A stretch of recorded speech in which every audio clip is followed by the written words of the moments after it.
ദുരന്തഭൂമിയിലും താഴെ ചാലിയാറിന്റെ തീരത്തും ഇന്ന് തുടരുന്ന തിരച്ചിലും മൃതദേഹമോ ശരീരഭാഗങ്ങളോ കണ്ടെത്തിയില്ല. വിവിധ സേനകൾ പങ്കെടുത്തുള്ള സംയുക്ത തിരച്ചിൽ ഇന്ന് അവസാനിപ്പിക്കും.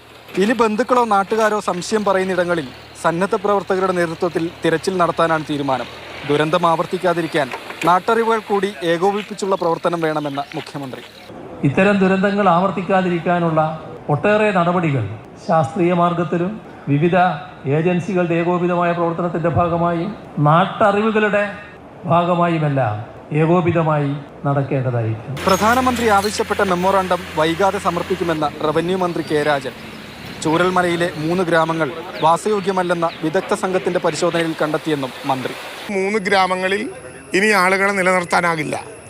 അങ്ങനെ വന്നാൽ STRFിൻ്റെ മാനദണ്ഡപ്രകാരം വീട് നഷ്ടപ്പെട്ടവർക്ക് കൊടുക്കേണ്ട തുക മാത്രമാകില്ല നമുക്ക് കണക്കാക്കേണ്ടത്. വീട് നഷ്ടപ്പെട്ടിട്ടില്ല, പക്ഷെ അങ്ങോട്ട് താമസിക്കാൻ പോകാൻ പറ്റില്ല.